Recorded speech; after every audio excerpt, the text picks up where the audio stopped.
أعوذ بالله من الشيطان الرجيم بسم الله الرحمن الرحيم الحمد لله رب العالمين وبه نستعين اللهم صل على سيدنا محمد النبي الأمي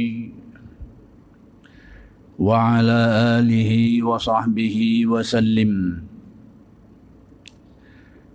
رب اشرح لي صدري ويسر لي أمري واحلل عقدة من لساني يفقه قولي ولا حول ولا قوة إلا بالله العلي العظيم إلهي أنت مقصودي ورضاك مطلوبي أعطني محبتك ومعرفتك السلام عليكم ورحمة الله وبركاته Alhamdulillah wa syukrulillah wassalatu wassalamu ala rasulillah amma ba'du.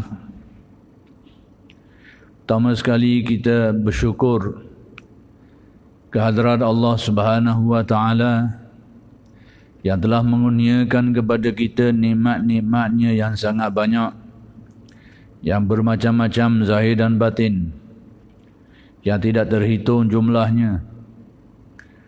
Mudah-mudahan segala nikmat-nikmat itu sentiasa dikurniakan kepada kita dan dijadikan kita orang-orang yang mensyukuri nikmat, dan seterusnya dengan berkat kesyukuran itu kita ditambah lagi nikmat-nikmat yang lain oleh Allah Subhanahu wa taala. Dan pada malam ini InsyaAllah akan diteruskan lagi pengajian kitab Al-Hikam karya Syekh Ahmad Ibn Athaillah Al-Iskandari radhiyallahu anhu.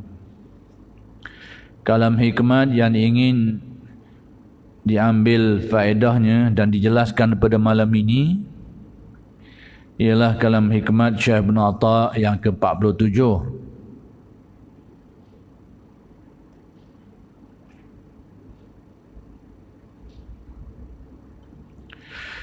Yaitu kata-kata Syekh Ibn Atha, la tata'adda niyyatu himmatika ila ghairihi.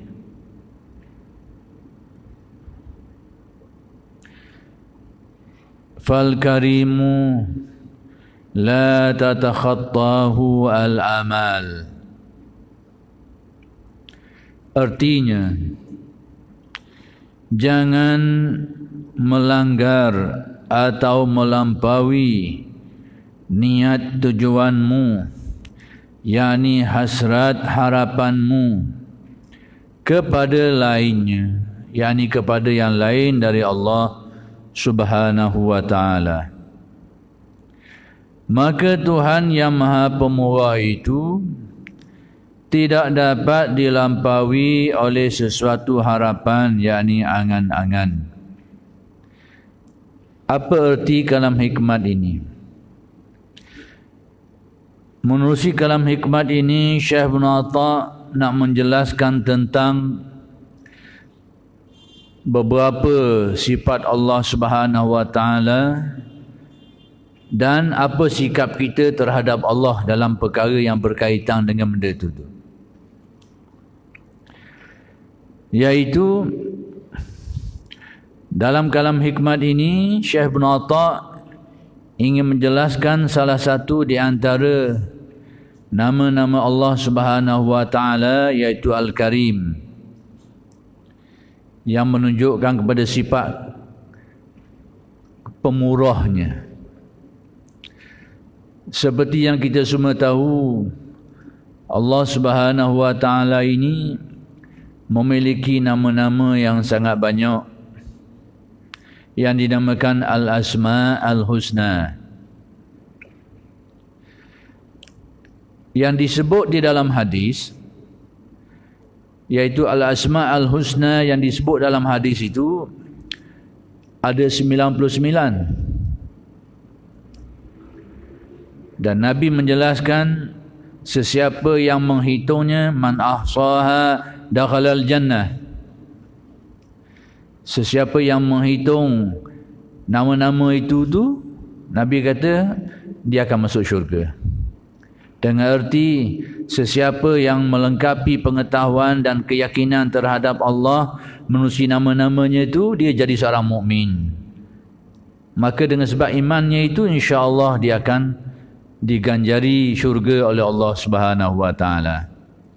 Jadi bila Nabi sebut man ahsaha tadi itu, janganlah diterjemah dari segi bahasa saja, orang yang hitung dia, baca-baca itu masuk syurga. Itu dari segi tafsirannya itu agak canggung lah.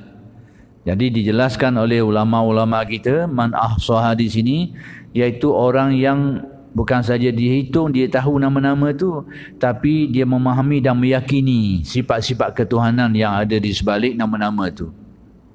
Dengan erti dia adalah seorang yang mukmin, yang percaya kepada Allah, yang memiliki Al-Asma Al-Husna tadi itu, yang menunjukkan kepada sifat-sifat kemuliaannya itu. Kalau dia memahami benda itu dan meyakininya, beriman kepada Allah, maka akan diganjari dengan syurga oleh Allah Subhanahu wa taala. Jadi kalau kita kata sekadar sesiapa yang menghitungnya, berarti orang-orang yang kafir pun mungkin dia boleh baca benda tu. Dia baca nama Al-Asma Al-Husna tu. Dia baca satu-satu, sedangkan dia tak percaya pun faham pun tak, tahu pun tak benda tu, percaya pun tak. Jadi kalau kita terjemah ahsaha itu dengan makna dia menghitungnya saja, maka huraian itu tak jelas lah. Kerana tadilah, kerana sekiranya bagaimana dengan seorang yang kafir, tidak beriman, dia baca dan dia hafal benda tu, dia ingat Al-Asma Al-Husna, dia dengar nasyid-nasyid tu, dia ikut-ikut mana boleh ada, lepas tu dia ingat benda tu. Apakah dia juga masuk syurga? Sudah tentu tidak lah. Kerana syarat untuk ke syurga itu sudah tentu iman. Jadi man ahsaha di situ, menurut huraian alim ulamanya, dia ilmu pengetahuan melengkapi, menguasai Al-Asma Al-Husna itu dengan kefahaman yang baik, yang betul, dan dia meyakininya, meyakini sifat-sifat ketuhanan Allah itu. Maka dakhalal jannah, dia akan dikurniakan syurga oleh Allah Subhanahu wa taala. Baik, jadi yang saya nak beritahu iaitu Al-Asma Al-Husna yang disebut di dalam hadis itu 99. Persoalannya, apakah nama Allah Ta'ala itu hanya 99 itu saja atau bagaimana? Jadi kalau kita teliti huraian alim ulama berdasarkan dalil-dalil yang mereka rujuk, bahawa nama-nama Allah Ta'ala ini tidak terhad kepada 99 saja, lebih daripada itu. Sehingga ulama-ulama menetapkan kaedah setiap nama yang baik itu adalah milik bagi Allah. Jadi nama Al-Asma Al-Husna yang 99 itu ada sebahagian di antara nama-nama Allah Subhanahu wa taala. Masih ada lagi nama-nama lain yang tidak termasuk, yang tidak disebut di dalam riwayat itu, seperti Al-Hannan, Al-Mannan dan sebagainya. Itu juga nama-nama Allah, tapi tidak ada dalam senarai Al-Asma Al-Husna yang disebut dalam hadis itu.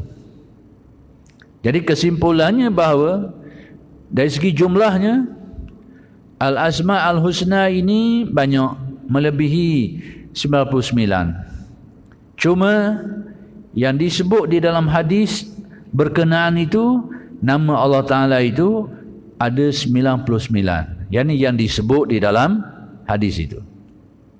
Itu dari segi bilangannya. Dari segi kandungannya, Al-Asma Al-Husna ni, apa isi kandungannya?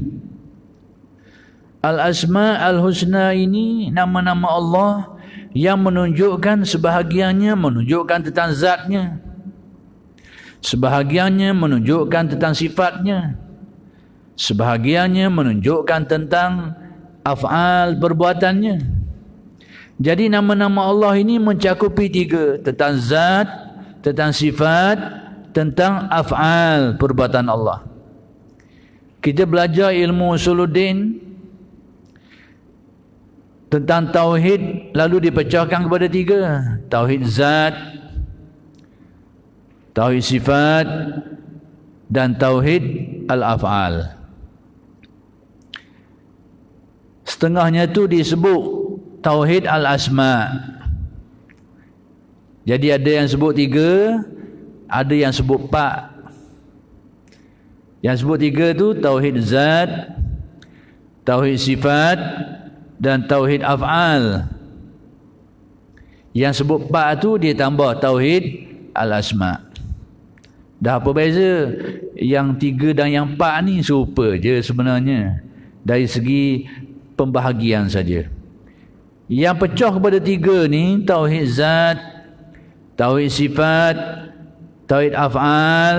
Mereka kata tauhid asma' ni mencakupi ketiga-tiga tu.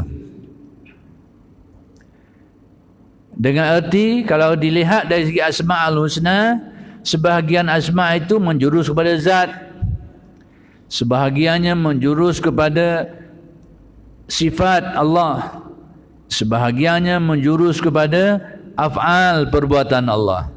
Jadi mereka tidak menyebut tentang tauhid al-asma'. Tapi segolongan ulama lagi dia sebut selagi. Termasuk cabang tauhid adalah al-asma' al-husna. Baik, saya nak jelaskan ini sikit sebelum kita pergi kepada huraian kalam hikmat ini. Kerana kalam hikmah yang nak dijelaskan ini berkait dengan salah satu di antara al-asma' al-husna. Jadi saya nak beri mukadimah sikit sebagai ulang kaji lah, ingatan balik kepada ilmu usuluddin kalau kita mengaji tu, supaya kita nampak keserasiannya. Tasawuf dengan usuluddin ni tak boleh nak pisah, tak boleh nak diasingkan. Baik, kita tengok kepada tauhid yang dipecah tiga tu. Tauhid zat, apa arti tauhid zat? Iaitu kita meyakini bahawa tidak ada Tuhan yang sebenar-benarnya, yang memiliki kewujudan yang sebenar-benarnya melainkan Allah. Itu dinamakan tauhid zat. Yang ini tidak ada zat yang sebenar-benarnya yang memiliki sifat-sifat ketuhanan ini melainkan Allah Subhanahu wa taala. Yang ini kita yakin bahawa zat Tuhan itu hanyalah zat Allah semata-mata. Allah Ta'ala saja, tak ada orang lain dah. Dengan arti tidak ada yang maha wujud, yang memiliki kewujudan, tidak ada yang maha wujud. Dengan arti tidak ada Tuhan, tidak ada yang maha wujud yang memiliki sifat-sifat kesempurnaan melainkan Allah Subhanahu wa taala saja. Itu dinamakan tauhid zat. Meyakini bahawa zat Tuhan itu hanyalah satu, yakni zat Allah Subhanahu wa taala, tidak ada yang lain lagi. Itu panggil tauhid zat. Adapun tauhid sifat, dia merujuk kepada sifat-sifat ma'ani, iaitu tidak ada yang maha kuasa melainkan Allah, tidak ada yang maha mengetahui, yakni bersifat ilmu, melainkan Allah. Tidak ada yang bersifat iradah, yakni melakukan sesuatu dengan kehendaknya, tidak terpaksa, tidak dipaksa dan sebagainya, semata-mata dengan kehendaknya. Dan segala yang berlaku itu berlaku dengan kehendaknya. Tidak ada yang memiliki sifat itu melainkan Allah. Tidak ada yang bersifat kudrat, maha kuasa, yang mana dia lakukan sesuatu itu dengan kekuasaannya, dan tidak akan berlaku sesuatu itu melainkan dengan kekuasaannya. Tidak ada yang memiliki sifat itu melainkan Allah. Dan demikianlah sifat-sifat yang lain: kudrat, iradat, ilmu, hayat, sama, basar, kalam. Maka itu dinamakan tauhid sifat. Adapun yang ketiga, tauhid al-af'al, iaitu kita meyakini bahawa tidak ada yang melakukan segala kejadian ini yang berlaku pada alam semesta ni, yang berlaku pada makhluk ini, tidak ada yang melakukannya melainkan Allah. Menciptakan makhluk ini, menentukan hidup matinya, kemudian memberi rizki itu dan ini, tidak ada yang melakukan semua itu melainkan Allah semata-mata. Apa yang berlaku itu adalah merupakan perbuatan Allah. Tidak ada yang lain yang melakukan semua itu. Hidup mati makhluk ni, senang susah, sihat sakit, jaya gagal, rugi untung, terciptanya, hidup mati dan sebagainya, terciptanya sesuatu atau binasanya sesuatu, semua ni yang berlaku pada makhluk ni, berlaku semua ini adalah merupakan perbuatan Allah. Allah yang melakukannya. Tidak ada yang lain selain Allah yang melakukan perbuatan ini. Maka itu dinamakan tauhid al-af'al. Baik, jadi ulama-ulama yang memecahkan tauhid kepada tiga ni, tauhid zat, tauhid sifat dan tauhid af'al ini, sehingga mereka tidak sebut tauhid asma' ini sebab mereka kata asma' al-husna ni, nama-nama Allah yang baik ni kalau kita pecah-pecahkan dia, kita boleh atur. Sebahagiannya duduk bawah tauhid zat, sebahagiannya itu duduk bawah tauhid sifat, sebahagiannya itu duduk bawah tauhid af'al. Baik, antara nama-nama Allah Ta'ala yang berkait dengan zat, tentang Al-Ahad, As-Samad dan sebagainya. Al-Fardu. Antara asma yang berkait dengan sifat seperti Al-Qadir, Al-Alim, yang maha mengetahui, yang maha kuasa, As-Sami, yang maha mendengar, Al-Basir, yang maha melihat. Jadi nama-nama itu berkait dengan sifat.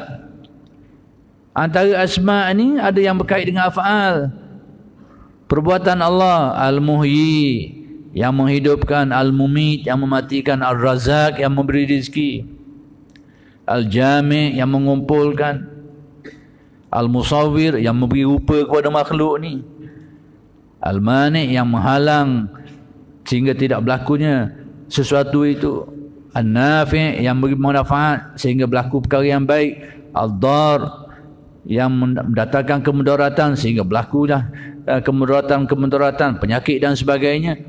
Semua nama-nama ini merujuk kepada af'al, perbuatan Allah. Jadi ulama ni mereka hanya pecah tauhid kepada tiga saja, dan asma' itu mereka selit celah-celah tu.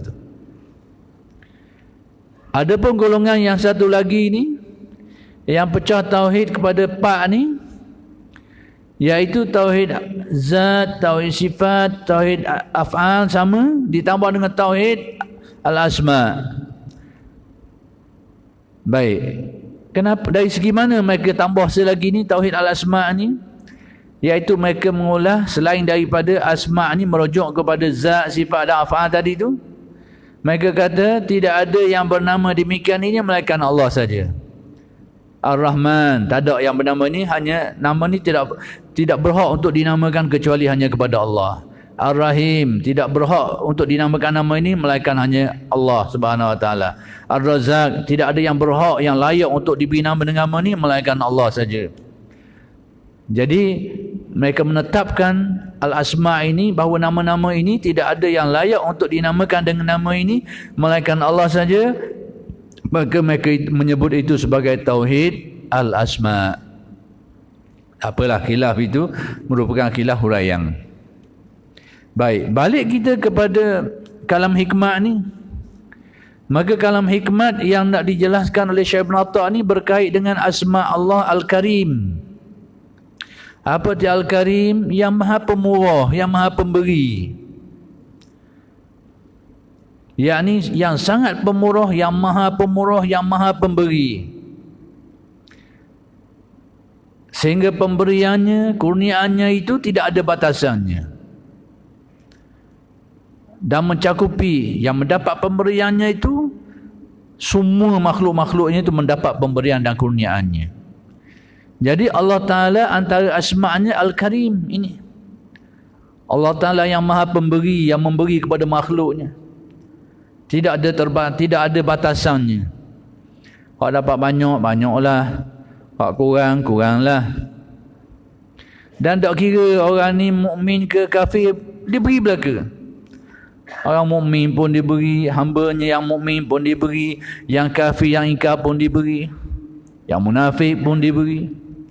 Sama ada dia ni taat ataupun ahli maksiat, orang yang taat pun diberi, ahli maksiat pun diberi juga, dikurniakan juga. Jadi Al-Karim ini yang maha pemurah, pemberiannya itu tak ada batasan. Tak ada batasan. Jadi maka Allah Ta'ala yang bersifat Al-Karim ni, oleh kerana Allah Ta'ala bersifat demikian ini, maka tidak patut kita ni manusia ni meletakkan pengharapan kepada yang lain daripada Allah. Sebab tak ada dah yang bersifat Al-Karim ni melainkan hanyalah Allah. Manusia ni ada pemurah tapi ada batasan dia. Manusia paling kaya sekali atas dunia ni, banyak harta, tapi kekayaan dia itu ada batasan. Ada had sepadang. Bila dia beri belaka, habis juga, habis. Dan orang yang paling kaya atas dunia ni, kadang-kadang dia simpan banyak, dia tak banyak, guna pun tak kadang-kadang. Jadi pemurahnya makhluk ni ada batasan dia. Maka yang bersifat maha pemurah ni, pemberi yang tak ada batasan ni hanyalah Allah. Maka atas kefahaman ini, atas keyakinan bahawa hanya Allah yang bersifat Al-Karim, iaitu yang bersifat maha pemurah, maha pemberi, maha pengunia ni, maka tidak patutlah kita ni meletakkan pengharapan kepada yang lain daripada Allah. Sebab tak ada dah yang bersifat begini ni melainkan hanyalah Allah Subhanahu wa taala. Maka di sinilah Syekh Ibn Atha' menasihatkan kita. Jangan melanggar, yakni melampaui niat tujuanmu, harapanmu, pergantungan hatimu, hasratmu itu. Janganlah terpaut kepada yang lain daripada Allah. Kerana yang betul-betul bersifat karim ni tak ada lain dah melainkan hanyalah Allah Subhanahu wa taala saja. Itu yang nak diberitahu oleh Syekh Ibn Atha'. Maksudnya dalam hidup kita ni perlu ada keyakinan dalam hati kita bahawa tidak ada dah tempat yang kita nak meletakkan pengharapan atas apa yang kita nak tu melainkan hanya kepada Allah. Pada keyakinan kita. Jangan kita meletakkan lagi pautan hati kita ni, harapan hati kita ni kepada yang lain daripada Allah. Berarti kalau kita meletakkan keyakinan kita, harapan kita ni kepada yang lain daripada Allah, berarti kita tidak meyakini dengan sebenar-benar keyakinan Allah Ta'ala yang bersifat Al-Karim tu. Berarti kita terpadang, terdendeng daripada melihat kenyataan bahawa yang bersifat Al-Karim ni hanyalah Allah Subhanahu wa taala saja. Jadi bila kita meletakkan harapan, keinginan, keyakinan kepada yang lain dari Allah, berarti kita sudah lari daripada landasan ni.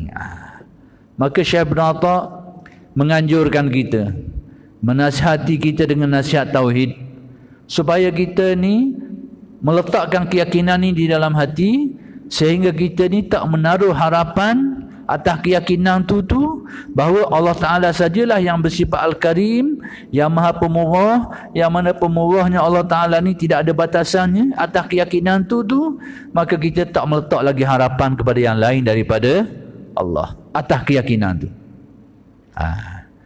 Mengetahui bahawa Allah Subhanahu wa taala bersifat Al-Karim dengan makna begini-begini, itu usuluddin.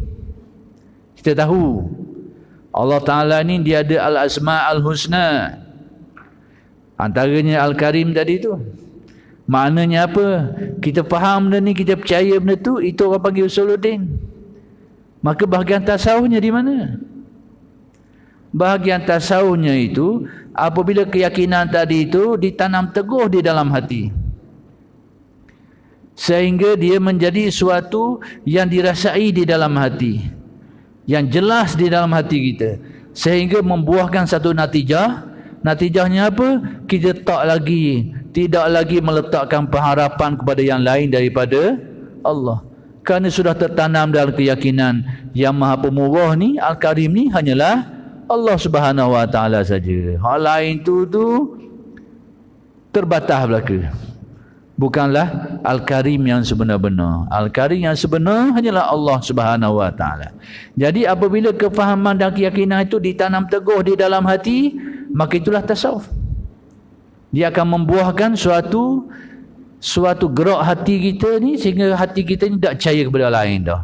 Hati kita ni hanya menaruh keyakinan dan harapan hanya kepada Allah. Itu tasawuf. Jadi kalau begitu, tasawuf itu adalah menanam usuluddin itu supaya teguh dalam hati. Itu tasawuf. Ada orang dianggap tasawuf ni lain, usuluddin ni lain. Tanda dia tak nampak lah tu. Tasawuf benda lain, usuluddin benda lain. Padahal menghayati usuluddin itulah tasawuf. Cuma tahap menghayati usuluddin tu yang berbeza. Ada yang tinggi penghayatannya, ada yang kurang penghayatannya, tapi menghayati. Dan nak buat macam mana supaya kefahaman dan keyakinan itu terlekat dalam hati, sehingga membuahkan gerak hati kita ni, sehingga kita hanya meletakkan harapan hanya kepada Allah. Itulah caranya menyuci bersihkan hati kita itu dengan zikir, supaya terbuang kekaratan hati itu, supaya mata hati kita ni nampak terang dan jelas hanya Allah yang Maha Pemurah. Bila hati kita mula nampak terang dan jelas hanya Dia yang bersifat pemurah, maka pada waktu itu dengan sendirinya hati kita akan meletakkan harapan kepada Dia, tak kepada yang lain lagi dah. Bila nampak. Tapi bila hati tak nampak, maka keyakinan tu ada. Allah Ta'ala Maha Pemurah ada, tapi tak mari dalam hati. Sebab apa? Tak nampak. Sebab apa tak nampak? Hati kita tidak dibersihkan. Maka membersihkan hati sehingga hakikat-hakikat tauhid ini menjadi jelas pada pandangan hati kita itu, dan membuahkan gerak hati kita itu. Itulah yang dinamakan tasawuf. Itulah tasawuf. Jadi sebenarnya tasawuf itu meneguhkan tauhid kita, sehingga dia membuahkan suatu gerak hati kita, sehingga merasa asyik, sehingga merasa diberi nikmat oleh Allah, merasa dijaga oleh Allah, merasa diberi rahmat oleh Allah, dipelihara oleh Allah. Jadi merasa di hati disebabkan kerana hati itu nampak. Nampak dengan hati, ingatan tu teguh dalam hati kita, meneguh di dalam hati, tertanam teguh dalam ingatan dan perasaan kita. Itu panggil nampak. Istilah ahli tasawuf panggil nampak. Kau Arab dipanggil musyahadah. Istilah Arab. Cuma tahap nampak tu berbeza. Ada nampak terang, ada terang lagi. Macam kita tengok orang juga. Kita tengok orang, kalau dekat, teranglah, jelaslah nampak orang. Nampak, kenal siapa dia ni. Jelas dia orang macam mana. Bahkan kita boleh nampak tanda-tanda ada badan dia pun boleh nampak sebab dekat. Tapi kalau dia duduk jauh sikit, nampak juga. Tapi tidaklah sedetail hak duduk dekat tadi tu. Jauh sikit, kena cang orang. Tapi tak lalak putih, tak nampak dah. Tak nampak. Duduk jauh lagi, nampak orang. Tapi tak kenal dah siapa dia. Jauh sikit. Orang tapi tak cang siapa dia. Demikianlah pandangan mata hati kita ni, yang ahli tasawuf sebut basirah tu. Hakikat-hakikat usuluddin tu bila ditanam dalam ingatan tu dan perasaan, sehingga dia disebut sebagai macam nampak. Hakikat-hakikat ketuhanan Allah tu jelas, sifat-sifat ketuhanannya tu. Kadang-kadang dia kurang sikit, maka jauhlah sikit hati dia tu, pandangan dia tu. Keyakinannya kuranglah sikit. Jauh lagi, kurang lagi keyakinannya, perasaannya. Maka demikianlah istilah tasawuf. Jadi hakikat sebenar tasawuf ini adalah keyakinan tauhid kita itu tertanam teguh dalam hati. sehingga dia menjadi satu ingatan yang membuahkan perasaan. Kalau kita ingatan kita kepada Allah Ta'ala yang maha bersifat rahmat, ingatan itu teguh dalam hati kita sehingga kita terasa kita ni banyak diberi rahmat oleh Allah. Itu tasawuf. Bila ingatan kita kepada Allah Ta'ala yang maha menjaga, yang maha memelihara, ingatan tu teguh dalam hati kita, kuat jelira dalam hati, tertanam teguh sehingga kita rasa aman, selamat kerana dijaga oleh Allah. Mari perasaan tu. Itu tasawuf. Maka hati yang mengingati dan merasai, itu yang disebut sebagai melihat. Itulah yang dikatakan ihsan, yang disebut dalam hadis Nabi, anta'budallaha ka'annaka tarahu. Engkau beribadah kepada Allah seolah-olah engkau melihatnya. Jadi engkau beribadah kepada Allah itu syariat. Ibadah kita ini atas dasar apa? Atas dasar keyakinan kepada Allah, akidah. Macam mana keadaan ibadah kita itu? Seolah-olah engkau melihatnya. Jadi ingatan hatimu teguh sehingga teringat-ingat, hadir dalam cermin, dalam ingatan hatimu, terasa. Maka itu dikatakan sebagai melihat. Itulah tasawuf sebenarnya. Ada orang kata macam ni, dia kata hadis ni untuk kita ni sekerak aja baca. Anta'budallah, itu bahagian kita. Engkau beribadah kepada Allah. Ka'annaka tarah, itu bahagian aulia. Ni tak faham kenyataan. Engkau beribadah kepada Allah, itu bahagian kita. Ka'annaka tarah, seolah engkau melihat Allah, ini bukan bahagian kita, ni bahagian Tok Wali. Allah jauh ni, Masya Allah. Hadis ni hadis Jibril. Jibril ni mari menghadap Nabi secara terbuka depan sahabat. Nabi tanya soalan-soalan ni. Tanya tentang iman, Nabi jawab. Tanya tentang Islam, Nabi jawab. Nabi beri jawapan. Tanya tentang iman, Nabi beri jawapan. Tanya tentang ihsan, Nabi beri jawapan. Dan didengar oleh sahabat-sahabat, berarti ini bukan benda sulit. Benda yang terbuka untuk semua orang. Untuk semua orang, bukan untuk yang khusus. Ada benda yang Nabi ajar cara khusus. Ada benda tu benda yang umum untuk semua orang. Untuk semua orang. Jadi dalam ihsan ini, hadis ihsan ini, hadis yang umum. Kerana hal ini berlaku secara terbuka. Ada benda-benda Nabi beritahu secara khusus kepada Huzaifah ibn Yaman. Dan beberapa sahabat lain itu khusus. Tapi tentang ihsan ini, dia adalah bersifat terbuka. Maksudnya, perlu dihayati oleh setiap orang. Cuma kadar penghayatan dia itu berbeza. Macam tadilah. Nampak-nampaklah. Ada nampak dekat. Kalau awliya tu, ibarat nampak depan mata lah. Dekat dah lalu. Makrifat dia terhadap Allah. Ada orang nampak jauh sikit, tapi nampak juga. Cuma tahap nampak tu berbeza-beza. Maka demikian juga ihsan dan sebut dalam hadis Nabi tu, anta'budallah tu ka'annaka tarah. Engkau beribadah kepada Allah seolah-olahnya engkau melihatnya itu. Seolah-olah engkau melihatnya itu di banyak martabat, banyak maqam dia tu. Bergantung kepada makrifat hati seseorang, kebersihan hati seseorang, kesucian jiwanya. Tapi dia tetap merupakan ihsan yang perlu ada. Sebab itu ulama mengumpamakan ihsan ni macam ruh. Kalau ibadah tidak ada ihsan ini, tidak ada ruh ni, ibaratnya badan tak ada ruh, padang. Tubuh tak ada ruh. Maksudnya apa? Mati. Orang mati. Dan orang mati ada harga? Tak ada harga. Jadi ihsan itulah yang memberi harga kepada ibadah kita tu. Sebab ada orang kata tak perlu ihsan ni, kita anta'budallah je, beribadah kepada Allah je. Kerana kata itu bukan, itu bahagian awliya. Ini dia silap faham. Kerana dia beranggapan bahawa musyahadah ni hal-hal khususnya untuk wali. Tidak.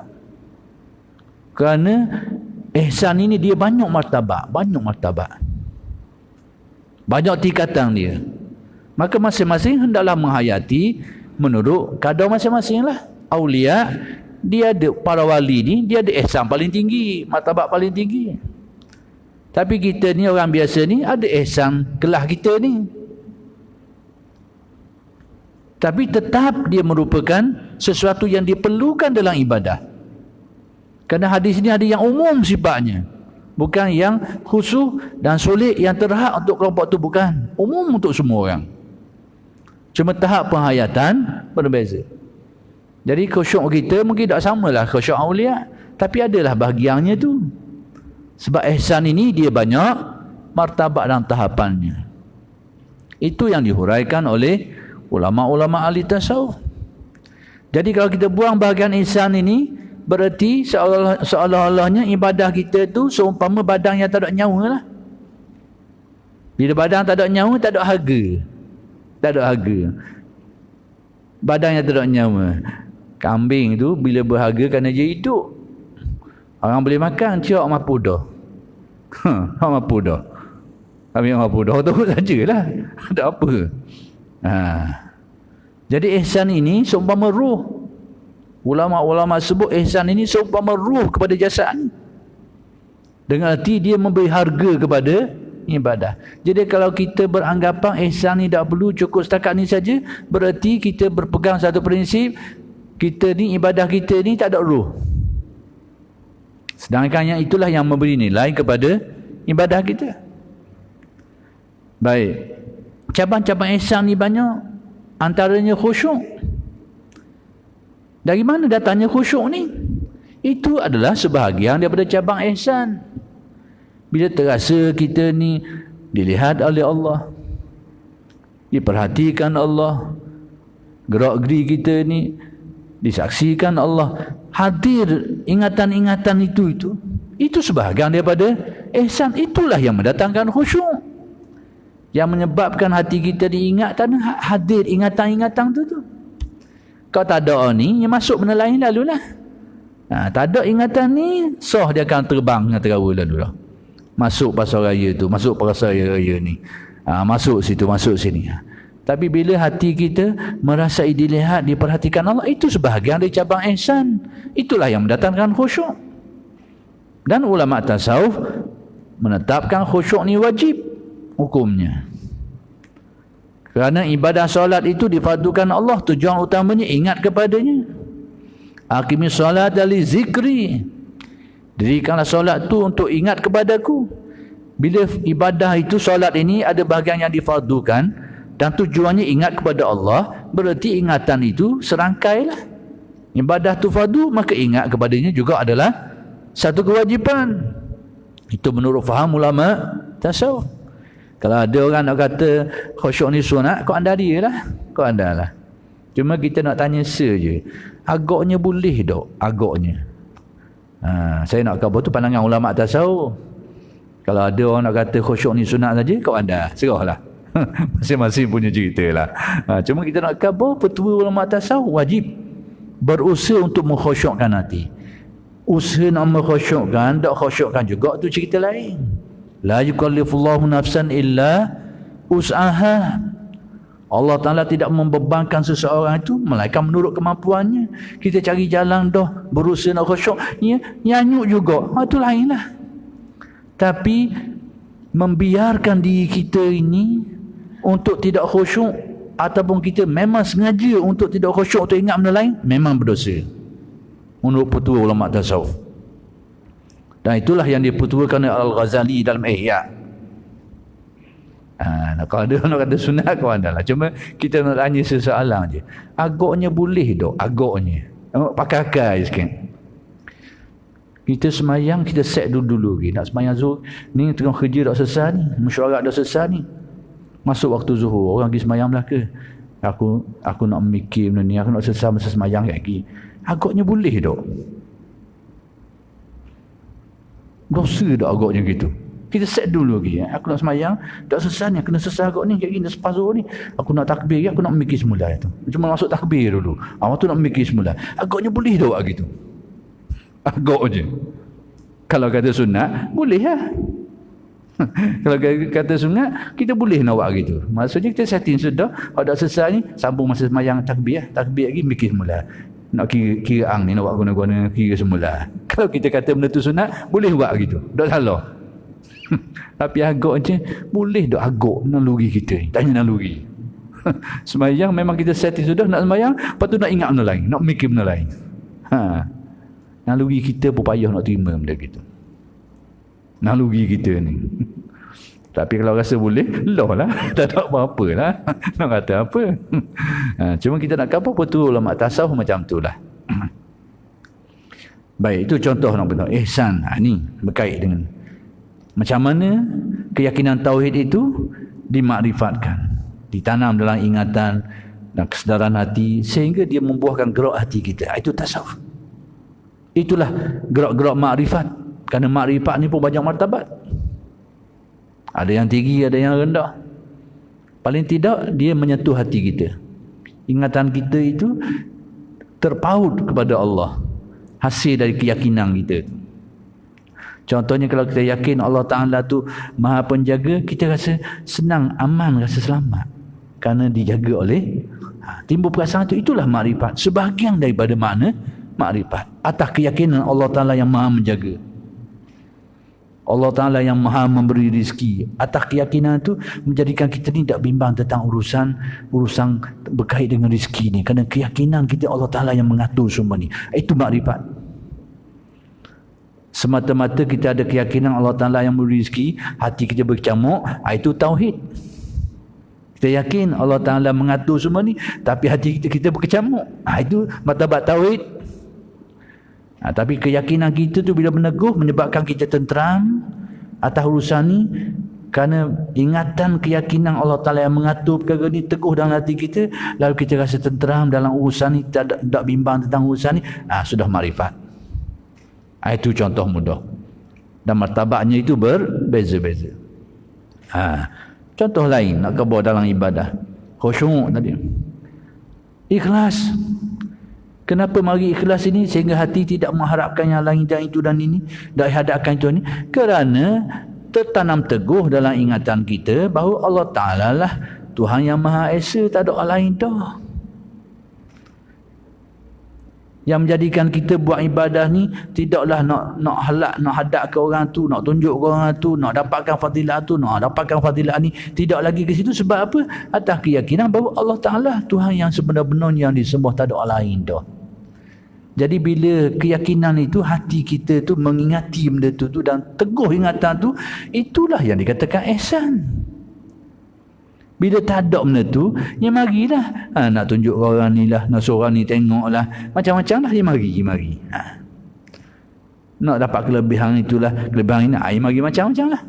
Tapi kalau teguh yang itu tu, itu yang dikatakan ihsan, yang akan membuangkan riak tu.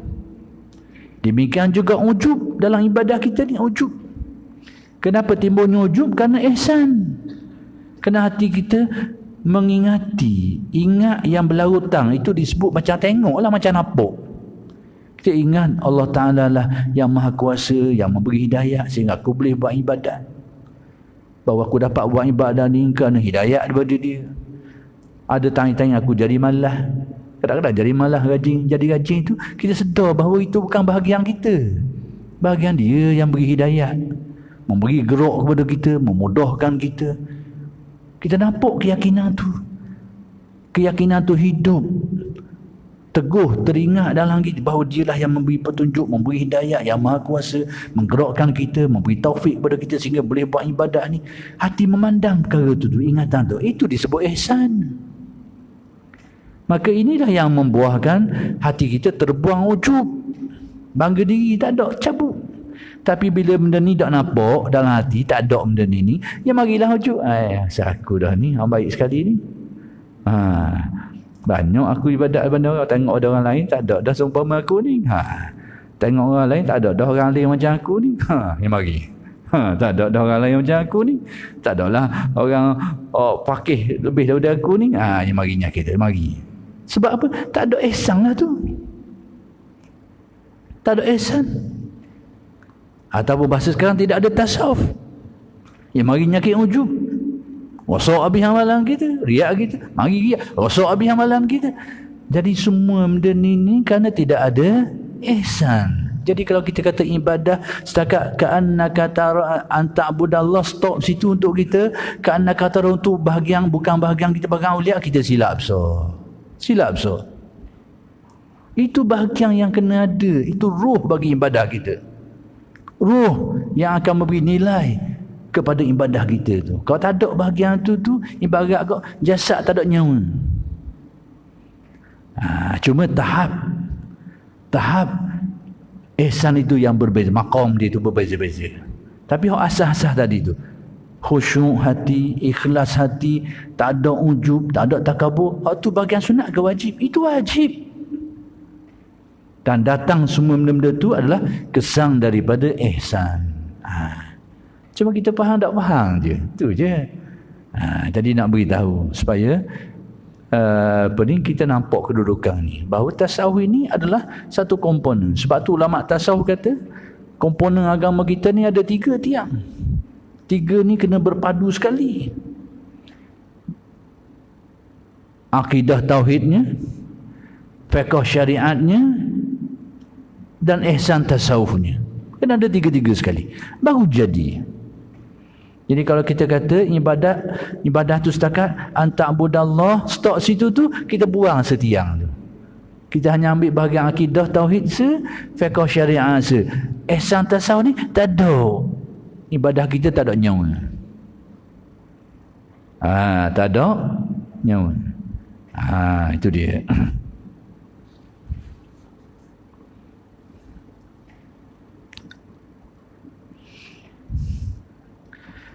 Baik, jadi sekarang Syekh Ibn Atta' nak beritahu kepada kita bahawa Allah Ta'ala itulah yang bersifat Al-Karim. Dan kita sudah tahu maksudnya, yang Maha Pemurah, yang tak ada batasan. Dia tak kira orang ni taat ke dia ke tak taat ke dia, dia pergi juga. Kena molek, orang kaki dajjal tu lah banyak boleh atas dunia ni. Orang kaki dajjal ni.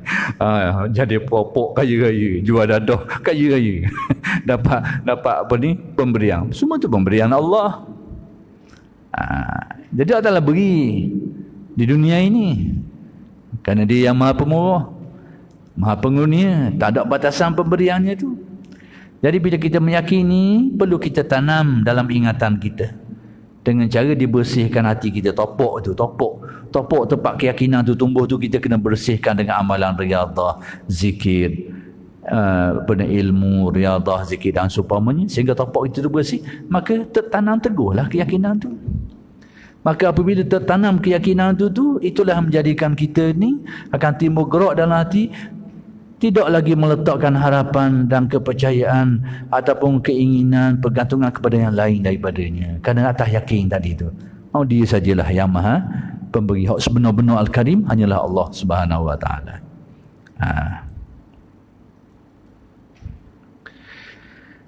Baik, kata ni, baik, maka Tuhan yang Maha Pemurah itu tidak dapat dilampaui oleh sesuatu harapan, yakni angan-angan. Tuhan yang Maha Pemurah ni dia akan memenuhi segala harapan. Tak ada harapan orang yang tidak tertunai. Maka dialah yang akan menunaikan segala harapannya. Maka sebab itulah hanya kepada Allah lah tempat yang sepatutnya kita meletakkan segala harapan kita. Kerana yang sebetul-betul bersifat Al-Karim hanyalah Allah. Dan Al-Karim ni tidak akan mensia-siakan harapan orang. Dialah saja yang berhak, yang berkuasa untuk memenuhi segala harapan. Orang lain tak ada. Orang lain tidak. Bukan hakiki. Bukan yang sebenar-benarnya. Itulah yang nak diberitahu oleh Syekh Ibn Atta' menerusi kalam hikmat ni. Supaya kita memahami hakikat asma Allah Al-Karim ni, lalu menimbulkan suatu sikap diri kita ni, yang sikap kita tidak lagi meletakkan harapan, pergantungan, cita-cita kepada yang lain daripada Allah Subhanahu Wa Taala.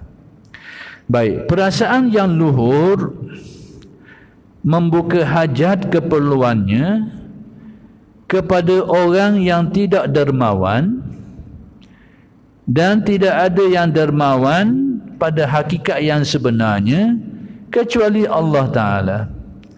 Tepat kita nak mengharapkan sesuatu ni, sesuatu pemberian ni, bila kita nak ni, sudah tentu kita mengharapkan kepada seorang yang bersifat dermawan.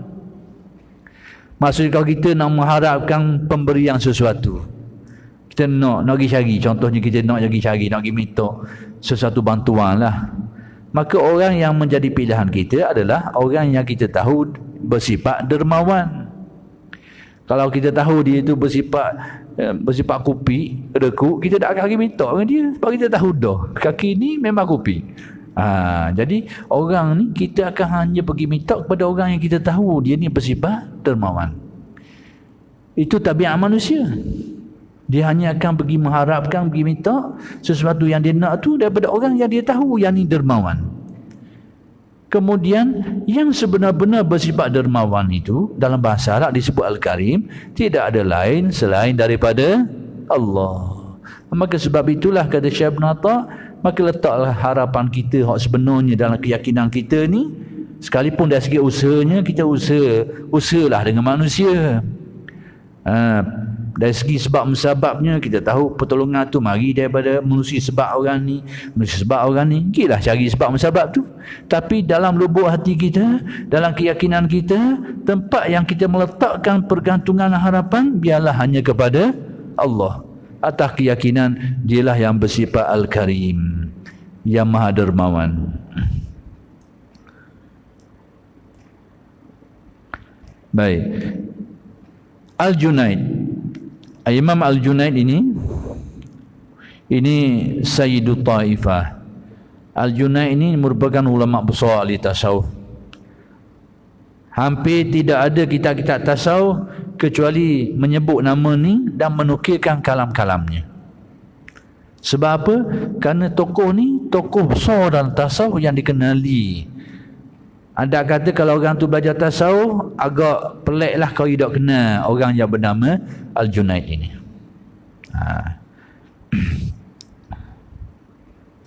Baik, Al-Junaid berkata, Al-Karim, yakni dermawan itu, bahasa Arab disebut Al-Karim. Bahasa kita ni orang yang bersifat dermawan lah.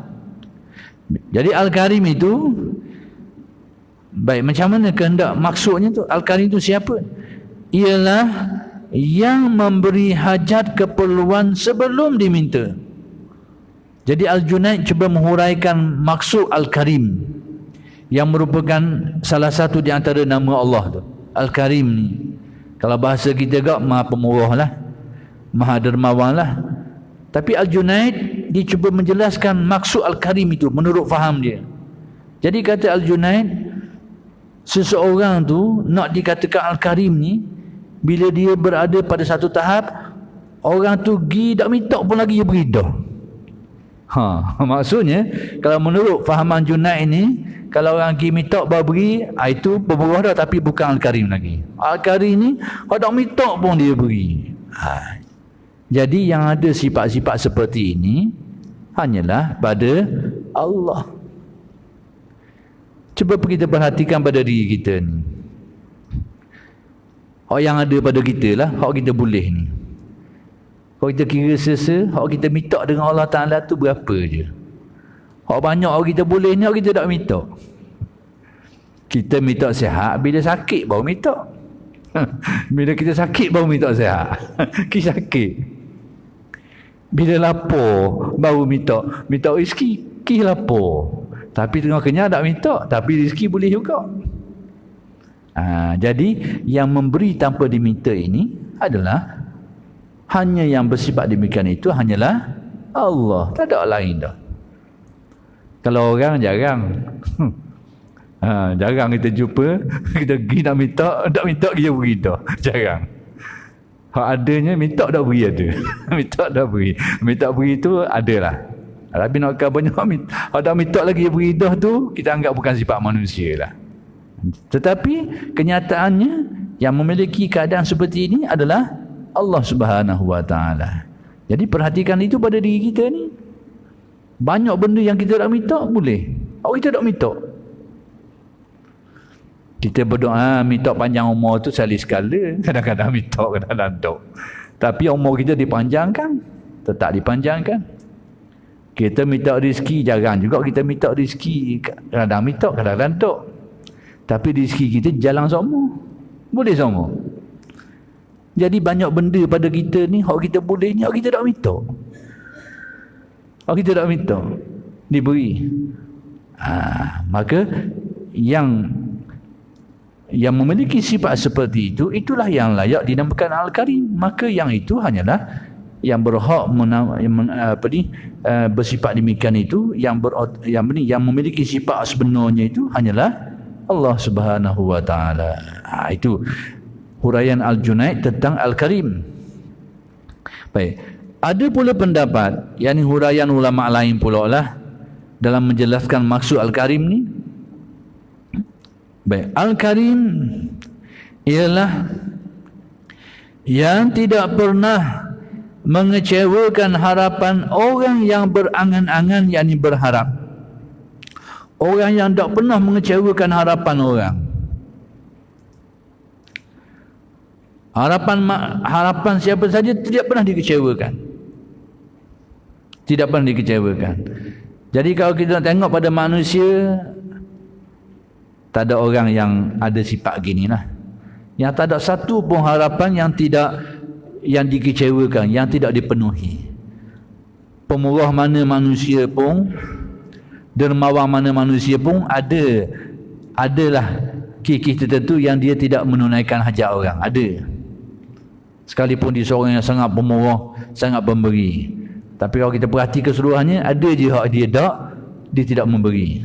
Ada. Tetapi yang memenuhi kriteria ini, sifat ini, yang tidak pernah mengecewakan pemberian, yang sentiasa memberi kurniaan kepada yang berhajat, yang memerlukannya, itu yang memiliki kemampuan sifat ataupun yang memiliki sifat ini secara sebenar-benarnya hanyalah Allah Subhanahu wa taala. Ud'uni astajib lakum. Berdoalah kepadaku, mintalah kepadaku, aku akan perkenankan. Cuma tinggal lagi cara Allah Taala perkenan tu kadang-kadang kita tak faham. Tapi perkenan, tetap perkenan. Sebab apa kita kata gitu? Kerana dijamin di dalam Al-Quran. Manusia ayat tadi itu, ud'uni astajib lakum. Berdoalah kepadaku, akan kuperkenankan. Maksudnya Allah Ta'ala beri jaminan siapa yang berhajat dan minta dengan Allah Ta'ala, semuanya akan diperkenankan. Cuma kalau nak dibahaskan, iaitu pertama sekali, orang yang minta tu dia kena ada syarat-syarat lah. Syarat-syarat yang cukup sebagai seorang yang benar mintanya tu kepada Allah. Yang kedua, dia kena faham bentuk bagaimana Allah Ta'ala memenuhi keperluan dia tu. Jadi kita ni kadang-kadang kita berdoa rasa tak dapat tu, sebenarnya kita tak faham perkara tu lah. Berdoa banyak dah tapi rasa tak boleh. Jadi kat mana selek kita ni? Apakah janji Allah Ta'ala tu yang dimungkiri? Tidak ada orang yang yakin bahawa Allah Ta'ala ni mungkir janji. Tak ada orang berani. Tak ada orang sebagai seorang Muslim, sebagai seorang mukmin, dia berkeyakinan Allah Ta'ala mungkir janji. Yang antara janjinya, dia akan memenuhi doa hambanya. Ud'uni astajib lakum. Berdoalah kepadaku, akan kuperkenankan. Itu janji Allah. Dan kita sebagai mukmin, kita tetap meyakini bahawa Allah Ta'ala tidak akan mungkir janji. Tapi kenyataan yang berlaku ni, kadang-kadang kita nak hajat satu benda minta tapi tak boleh lagi. Itulah yang kadang-kadang kita jadi confused sikit. Tapi tidaklah kita menyatakan Allah Ta'ala tu mungkin janji. Tak. Cuma kita ni ragu dengan keadaan kita ni. Tak faham oleh. Jadi antara tepat yang menyebabkan kita ni jadi keliru sini ni, kerana kita tak memahami cara bagaimana Allah Ta'ala memenuhi hajat kita tu. Kadang-kadang diberikan sama seperti yang kita nak.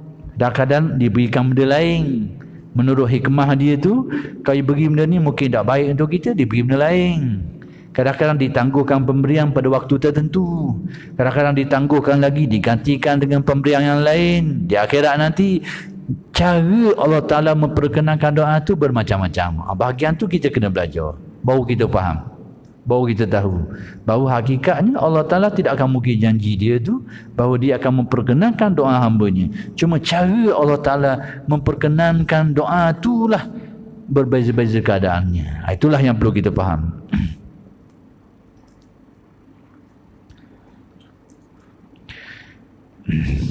Baik, ada pun pendapat, yakni ada pendapat lain lagi. Pendapat lain lagi yang dikemukakan untuk menjelaskan makna Al-Karim ni. Baik, ada pun pendapat Al-Karim ialah yang tidak pernah mengecewakan, yang tidak pernah mengecewakan, yakni menepati. Tidak pernah mengecewakan dengan arti menepati, memenuhi. Dan bila memberi lebih memuaskan dari harapan, yakni kalau dia beri sesuatu, dia akan memuaskan harapan orang tu, bahkan lebih daripada itu lagi. Dan tidak hirau berapa pemberiannya, dia tak kisah dah, dia beri banyak mana, dia tak kisah dah. Dan kepada siapa memberinya, dia pun tak fikir siapa yang beri, tak kisah. Inilah yang dikatakan Al-Karim. Jadi ada pendapat di kalangan ulama dalam menjelaskan makna Al-Karim, iaitu orang yang ada ciri-ciri ni. Apa benda ciri ni? Pertama sekali, orang yang tak pernah mengecewakan harapan orang. Dia tetap akan memenuhinya. Maksudnya kalau orang ada harapan, ada keperluan, dia akan penuhi, dia akan kecewakan. Itu satu ciri. Yang kedua, bila dia beri ni, dia beri memuaskan kehendak orang yang nak tadi tu.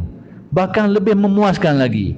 Maksudnya kalau dia nak 50, dia beri 50, atau dia beri 70. Maksudnya memenuhi kepuasan orang yang menginginkannya tu. Dua ciri dia. Yang ketiga, dia tidak menghiraukan berapa banyak dia beri, dia tak kisah. Dia tak hirau dah, tak kira dah berapa banyak yang dia beri, dia tak kisah. Tiga. Yang keempat, dia tak kisah kepada siapa yang dia beri. Orang yang dia suka ke, orang yang dia kenal ke, tak kenal, dia tak kisah. Dia tak kisah kepada siapa dia beri. Maka sesiapa yang ada ciri-ciri ini, maka itulah yang dikatakan Al-Karim. Jadi kalau tengok pada manusia, tak ada orang sifat gini. Tak ada orang yang memenuhi kriteria ni. Jadi maka sudah tentulah Al-Karim dengan makna ini adalah hanya layak bagi Allah Subhanahu wa taala. Maka demikianlah didatangkan huraian-huraian ulama berkaitan dengan makna Al-Karim ini untuk mengesahkan bahawa yang layak untuk dinamakan Al-Karim dan bersifat dengannya hanyalah Allah Subhanahu wa taala saja. Yang lain tak ada dah. Jadi kita ini bila kita faham dan yakin tentang perkara ni, perlu kita tanam dalam keyakinan hati kita sehingga sampai ke tahap hati kita ini teringat-ingat dan terasa-rasa tentang kefahaman tu, ingatan tu yang membuahkan gerak hati kita ni sehingga hati kita tak lagi meletakkan harapan kepada yang lain daripada Allah. Itu yang ingin disampaikan oleh Syekh Ibn Atta'.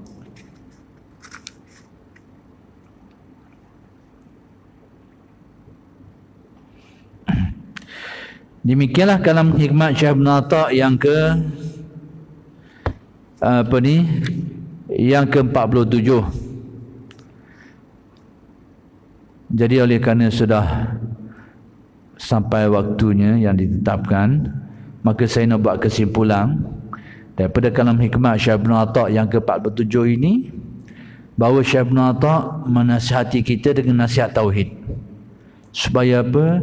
Supaya meletakkan harapan, pergantungan, pautan hati hanya kepada Allah. Sebab apa? Kerana Allah Ta'ala sajalah yang layak kita buat demikian. Kerana dia itu bersifat Al-Karim, Maha Dermawan. Dan tidak ada yang lain yang layak untuk bersifat demikian. Hanyalah Allah. Maka kepada Allah sajalah tempat kita meletakkan keyakinan dan harapan kita. Apa saja yang kita harapkan. Itulah yang ingin dinasihati oleh Syekh Ibn Atta' kepada kita ini. Sekianlah saja dulu. Aku qauli hadza. Boleh.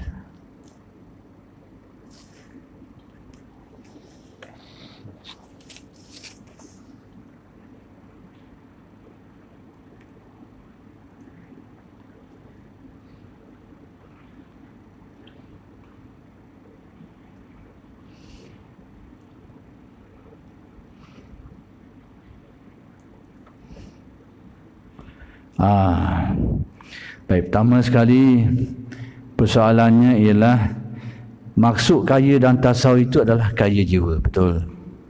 Maksud kaya jiwa ni orang yang memiliki suatu keyakinan hati dia ni tak berhajat kepada lain dah.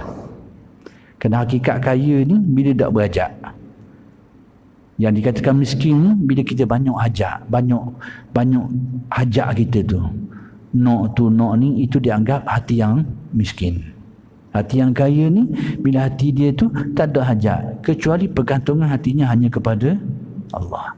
Jadi kaya dan tasawuf adalah kaya jiwa. Itu sesuai dengan hadis Nabi, laisal ghina an kasratil aradi walakinnal ghina ghinan nafsi. Bukanlah kaya sebenar, kata Nabi, disebabkan kerana banyaknya pemilikan, banyak harta, banyak bukan. Tapi kaya sebenar, kata Nabi, ghinan nafsi, apabila hatimu kaya. Hatimu tak berajak, tak bergantung pada yang lain. Hatimu hanya berpaut, bergantung hanya kepada Allah. Itu. Baik. Kemudian disebutkan juga ada petua lah. Petua iaitu kalau nak kaya ni kena banyak sedekah. Betul petua ni. Bukan nak kaya. Sekiranya kita mengharapkan kurnia Allah, maka kita disuruh supaya memperbanyakkan sedekah. Dengan sebab sedekah itulah menjadi sebab kita akan mendapat kurniaan-kurniaan Allah. Memang betul, dan ada riwayat-riwayat yang semakna dengan ini. Yang ketiga ni pelik sikit. Maksudnya kalau kahwin satu, dok kaya lagi kahwin dua. Dok kaya lagi kahwin tiga. Ni betul ni dah pakai ni. Dah pakai. Wallahu subhanahu wa taala. Itu saja dah.